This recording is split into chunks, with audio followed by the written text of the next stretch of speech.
Hello, everybody, and welcome back to the Whiska Chicks podcast. I'm Suzie, And I'm Amy. and we'd like to welcome you back for episode, I think we're on 21. 21. Yeah. Yep. 21 and having fun.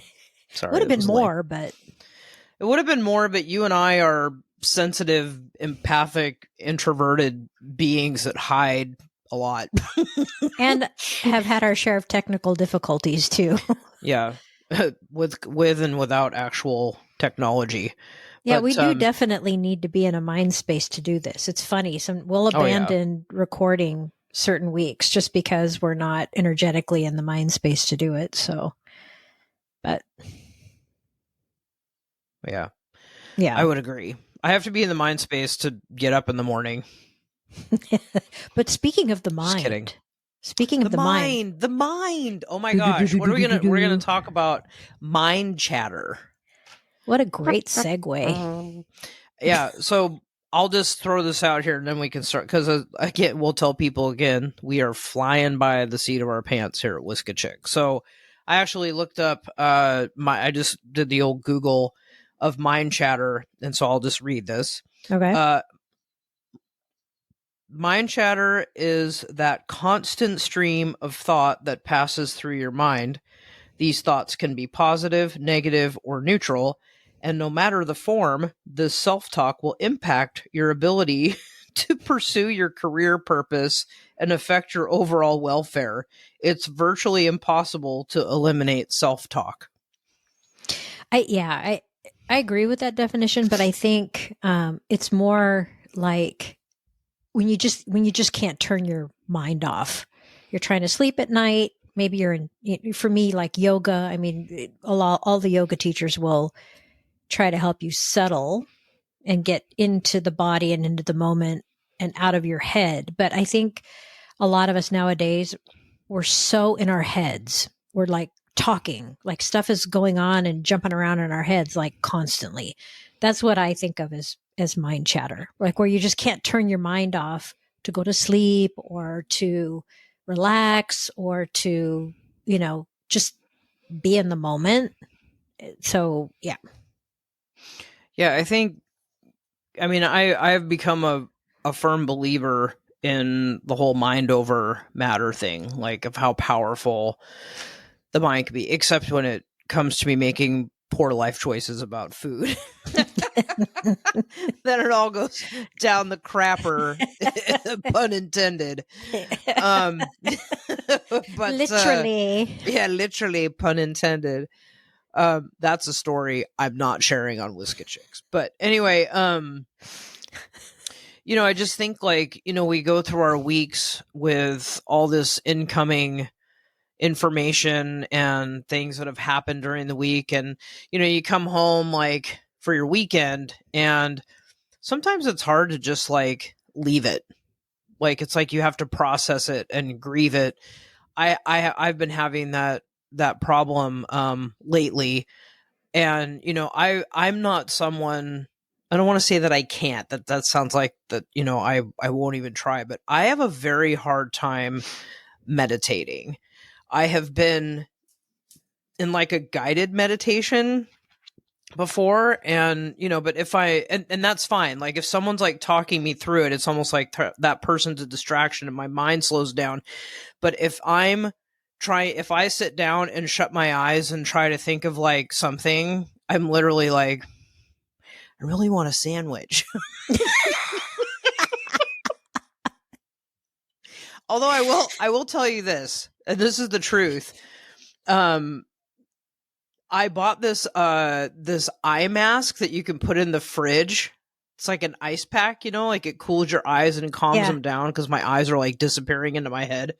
And so I started doing this thing where if I put it on in the morning when I wake up, I can't see for a while. So I've been doing it before bed, and it kind of like it soothes like any headache you might have or anything. But I lay there for like 15, 20 minutes, you can't see anything. And I turn off the TV. I have no other audio distractions. And I literally just I I go somewhere else. Like I'm in a scenario in my head. It's often a place I've been before, somewhere I'm very happy, and I just walk through it and I'm visiting people and eating food that I like. And then I sat up and I Like was like, Patat in Amsterdam? yes, not that. But I was in Amsterdam. But like I literally like I sat up and I'm like, wow, that worked. Like I Yeah. kind of, and in the beginning I just was like, I want to leave work behind. I'm not getting paid to think about it. This is my weekend. I want to relax. And I went to a happy place and I stayed there. It was kind of cool. Yeah, meditation is not easy. It takes practice. I've actually gotten pretty good at it, but it's taken years and years and years. And I have a crazy busy mind. I always have. Um, I'm an overthinking Virgo. So, but it definitely takes practice to kind of zone yourself out from anything that might be going on around you in the moment, or to leave behind whatever's happened during the day, to pull yourself inward and think about nothing except for the very moment that you're in. And it does help to choose like a happy place, like to start envisioning in your mind, put yourself somewhere where you feel totally at peace and in the moment, like sitting on a cliff and the breeze and the trees, and but then the challenge becomes, you're sitting on a cliff, you feel the breeze on your face and your mind, and then all of a sudden, oh my God, I have to pay the bills. Well, wait, what was that? It's like something like jumps in and it like steals the moment from you. And you're like, whoa, wait. I got to go back. It's hard to maintain. It's hard to keep filtering out thoughts that take you away from kind of being in that happy place, or in the moment space where you're just in the middle of nothingness, which is so important. But it's hard. It takes practice, and wearing an eye mask, or removing distraction like light from the eyes, like putting yourself in complete darkness where you can't cheat and open your eyes a little bit and let something in. That definitely helps. Earplugs can help.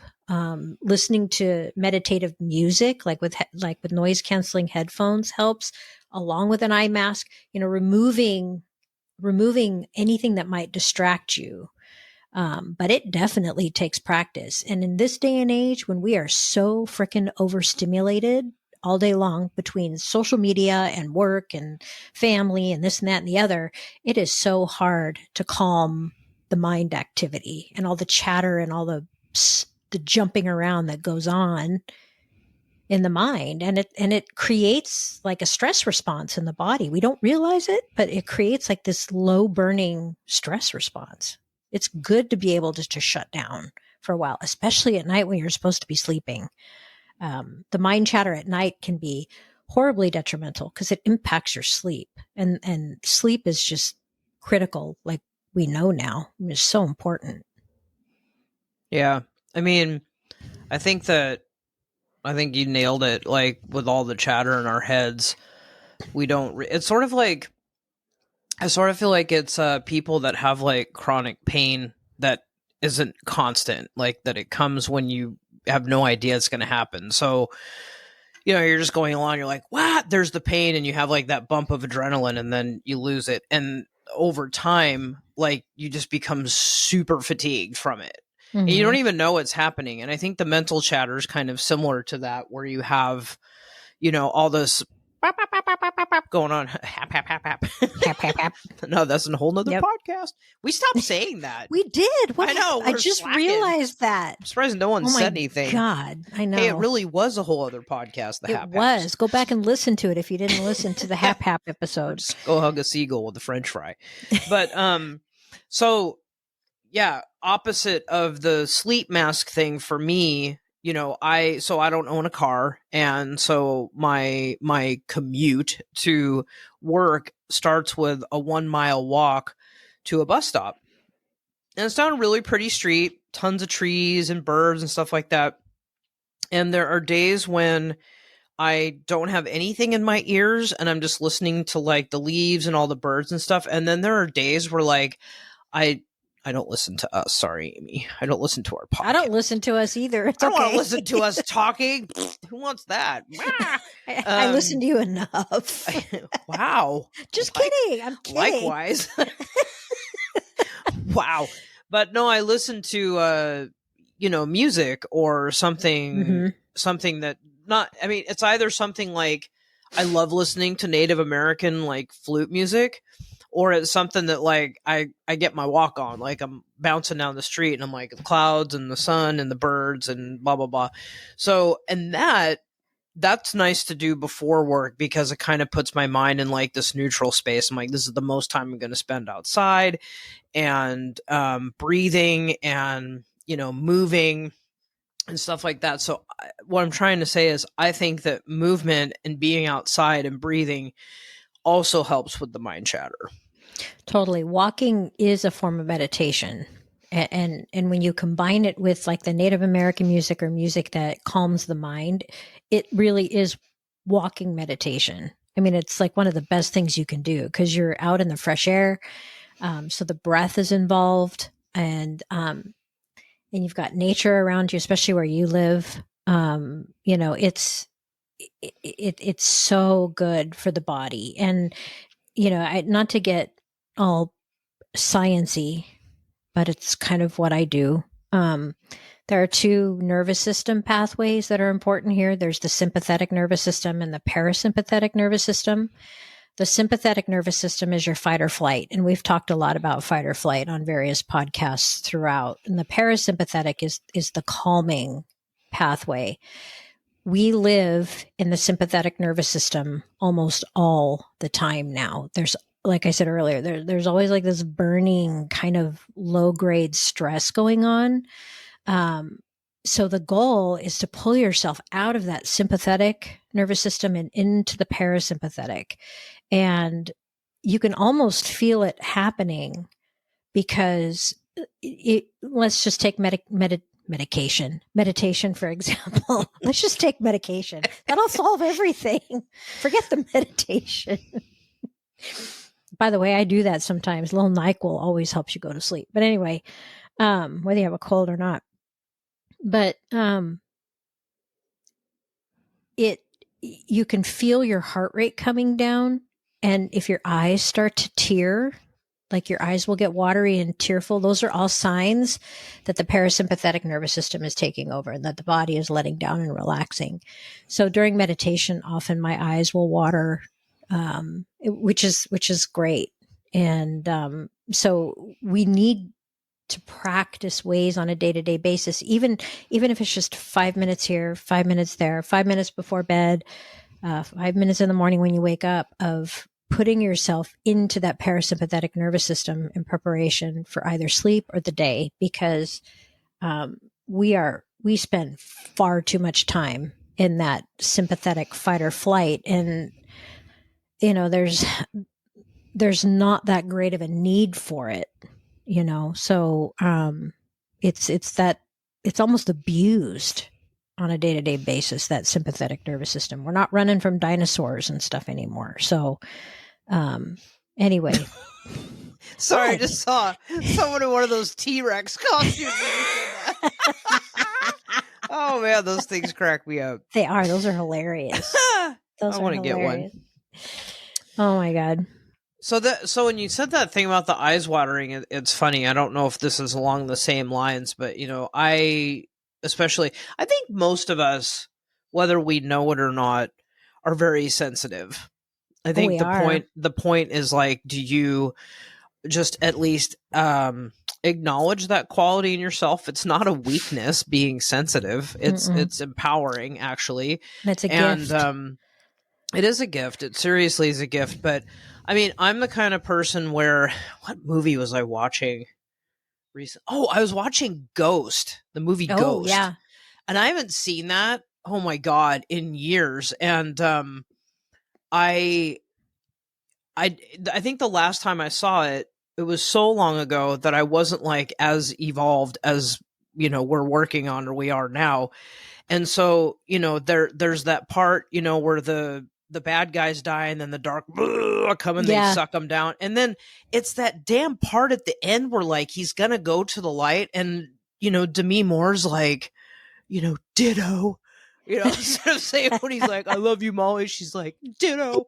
And I'm sitting there like, what? Like crying. I know that movie turns on the Yeah, waterworks. but the point is, it's like that's you having a moment where you're connecting, and because like I'm like looking out the window going, what is happening to me right now? I'm just like, oh my god, I'm like, crying is cleansing. Crying, like I was so engaged with what was going on in the movie that like my mind chatter was away. Like I was so intensely just like putting myself in that moment in the movie, not to sound corny, but that's what movies do to us if we let them, Yeah, and if you allow yourself to cry, it's an incredible stress release too. I mean, when emotion comes up, it's super important. If you feel like crying, it's important to let that out.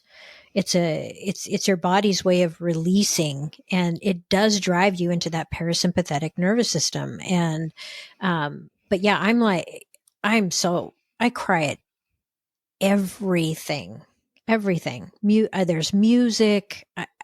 I just little moments during the day. I'll get these overwhelming sensations of gratitude for something, and that'll make me tear up.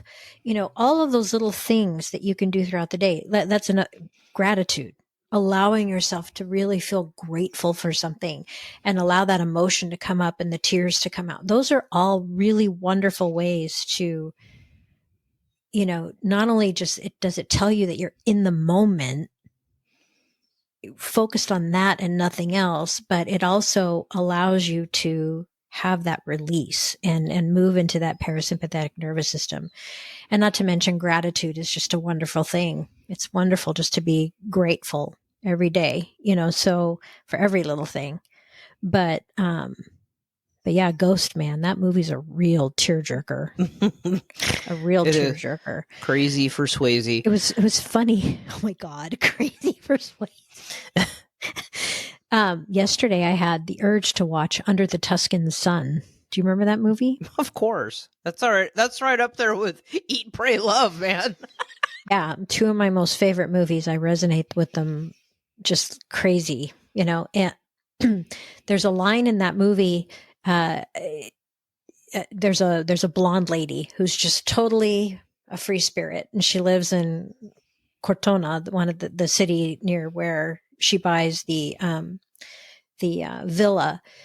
And the main character, Frances, she's in Italy after a horrible divorce. He cheated on her, blah blah blah. Okay, but she has a hard time letting go and letting down and whatnot, and kind of remains uptight and just whatever. But there's a line in the movie where the blonde looks at her and she goes, "What is the matter with you?" And she's like, "Nothing's the matter with me." And she goes, "Just forget about it. Forget about it." And she's like, and Frances goes, "Forget about what?" And she goes, "Just forget it. Go work on your house and forget about it."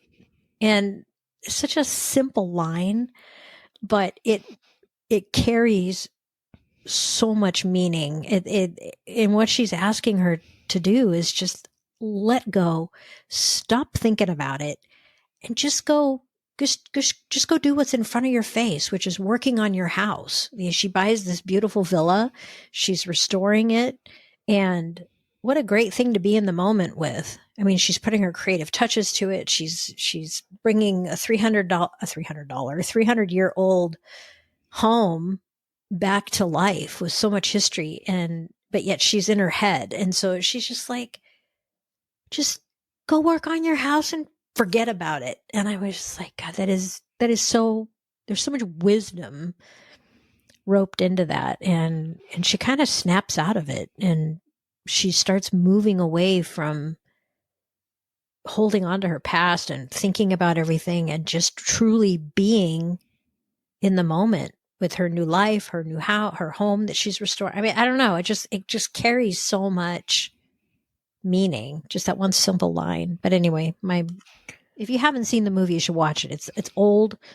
When was it from? Like 2003 or something like that. That's scary that's old. I know.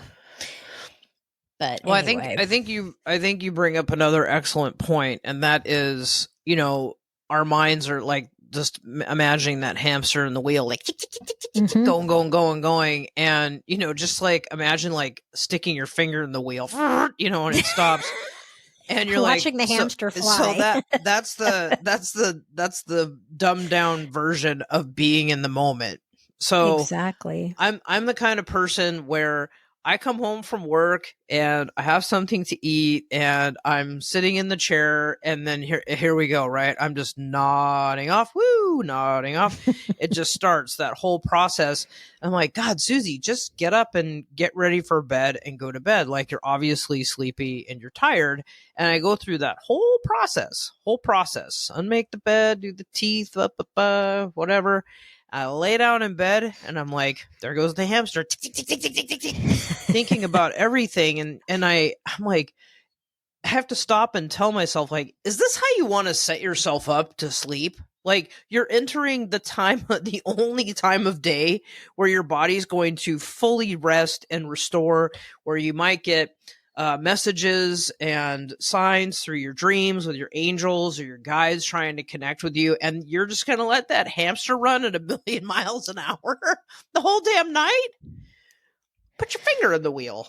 So that's sleep. Be in the moment is my thing. Just like, come back to now. And indicative of the fact that we do suffer from a lot of mind chatter and not being able to settle ourselves. We now have a new thing called sleep hygiene, right? And back in the day, that was never a thing. Now there's sleep hygiene to now, address another problem we have as a society, and that is we can't sleep. So, I mean, I know this is terribly difficult for a lot of us to do, but they say no blue light, no screen, 2 hours before bed, no phone, no computer, no TV. That's optimal, but I think that that's kind of unreasonable for a lot of us. But I have found personally that taking a moment, once I lay in bed, dark room, I hold one of my favorite crystals every night, and I go through some gratitude work, my head on the pillow. I choose 1 or 2 really good things that happened that day, and they could be as simple as my hummingbird friend visited me, or I went to Disneyland and had a great time. It could be a number of things, but I kind of whisper out loud, hold my crystal, and talk about what I'm grateful for the day, and that now I'm grateful to have a good night's sleep. And that helps a lot because it like calms your mind. Because like I said earlier, doing gratitude work is very calming, and it's soothing, and it kind of grounds you. And there's nothing wrong with an app with white noise too. That helps. But that helps a lot. And then if you're really having trouble settling, one thing that my a yogi friend of mine that I used to take his classes all the time recommended, like for during class when I'd be in yoga class with him, is if you can't settle the mind, do this drill with the words so and hum.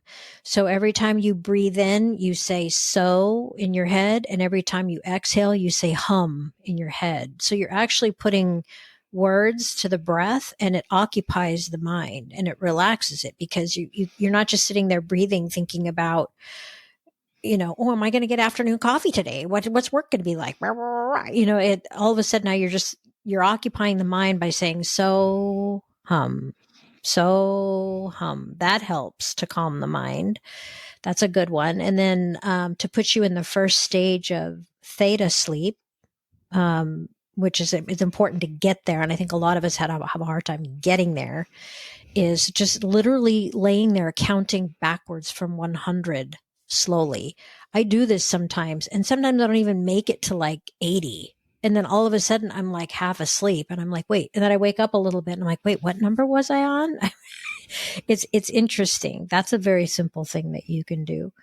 Um, but there's all kinds of little techniques that, and of course, a cool, dark room is helpful for sleep to turn, to get your body ready to go. And if we rope some Ayurveda into this, and I know this is not going to be easy for a lot of people, but going to bed, like falling asleep, being asleep before 10 p.m. at night is critical, because if you look at the three doshas of Ayurveda, Vata, Pitta, and Kapha, and hopefully we'll be doing some podcasts in the future that are a little more focused on Ayurveda. But the Kapha time of evening is from 6 p.m. to 10 p.m. And Kapha is the very grounded, slow dosha. It helps us feel relaxed. And so that's the time of night where you should be winding down. And if you can go to bed before 10 p.m. and be asleep before 10 p.m., it's super helpful. Once you pass 10 p.m., you move into the Pitta time of night. And Pitta is mind racing. Pitta is the active mind dosha. It's the energetic dosha.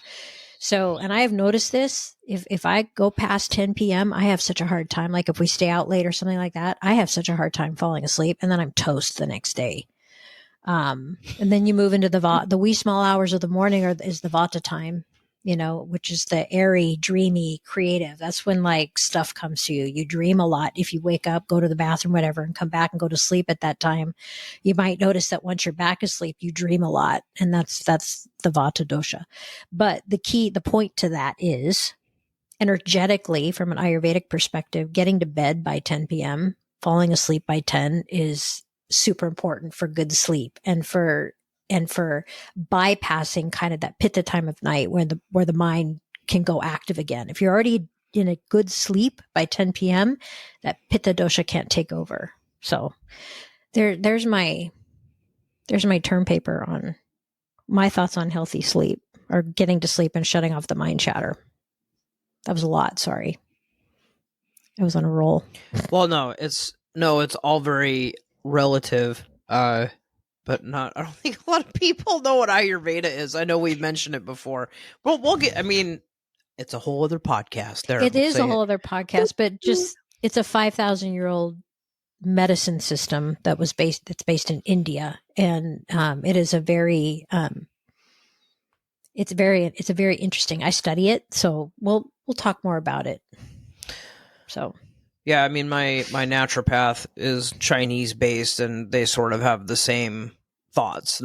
It's not broken down like Ayurveda, still ancient medicine, different country, but yes, the whole the time you fall asleep is better for getting that true restorative deep sleeping. The Ayurveda just takes it further than that, like breaks it kind of compartmentalized. I can never say that word fast. It kind of breaks down like the stages more. But anyway, I'm listening to you. I know you assign homework, and I don't know what you're gonna assign today because we're just about there. But I'm feeling a little I don't know the word for it, so I'll just say it. I am someone that sleeps the entire night with the television on. Like it's the sound's not on, but the TV's on, and like the room, even if the TV was off, I have like a night light in the bathroom I can kind of see, and I have a weather station on the wall, so that acts like a background light. But maybe this is part of my problem, because I've got like a stack of books that I could easily read instead of having the TV on and start to fall asleep that way and just go to bed in quiet. So perhaps I'm going to assign that for myself and just I'm going to give it a week and see how it goes, because I think that, me personally, I'm in kind of a stressful place at work right now. It's temporary, and I know it's temporary, but it is. I'm putting a lot in for the next several weeks, and so my downtime at home is just like it's so precious to me, and I don't think I'm spending it very well with eating my feelings and sleeping with the TV on. So perhaps I've got some opportunities here. But anyway. Yeah. And just like, you talk about the movie Ghost and kind of pulling you into a moment. Books can do the same thing, and books can be done, especially if you're holding a real book, not a Kindle. Books can do the same thing. It can draw you in and take your mind off the day into a good story, or maybe if you're reading something more philosophical or spiritual, whatever, even if it's just a few pages, it sets your mind up for calm, because reading is calming. I love reading. I used to be a voracious reader. I don't read as much as I used to, but reading is very relaxing. So homework. I think Susie's got some homework for herself, and I think I want to assign some kind of along the same lines. So couple things. If you're a TV person, try as best you can to eliminate all screens 2 hours before you go to bed. If you can, try to go to sleep before 10 p.m. And if you're having trouble shutting down, try one of the techniques, counting backwards from 100 with your eyes closed in the dark, or the so hum with the breath. Inhale, say so in the head, exhale, say hum, and see if it kind of lulls you to sleep. And shuts off that mind chatter. And some of these things can be done during the day too. If you're trying to relax and you find yourself stressed out, you can take a moment and just close your eyes and breathe and do the so hum drill, just to get your mind off of, just to kind of shut it down and get it off of whatever hamster wheel it's been on. So stick a finger in the hamster wheel. I see it all the time in my head. Stop that sucker. All right. Well, I know. Maybe we should do a follow-up on this pod. Maybe we should do a podcast that follows up on stuff that we talk about doing for ourselves. And sidebar, a lot of the books I have to read are books that we've talked about that I haven't read that you've suggested. They're just sitting on my table over here. I should dig in. But anyway, all right, we're going to end it here for this episode podcast. Oh my God. We're going to end it here. Sleep. I know.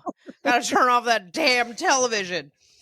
We're going to end it here for this week's episode. And we want to just thank you for giving us the love and the time to listen. We're so grateful that you're here. Remember that mind chatter can be slowed down, and just stay in the moment. Stop what you're doing. Take a breath. Look at a cloud. And remember where you are, and don't worry about the befores and afters. Just stay present. So anyway, until we meet again, we know what old Nana would say. Be true to yourself.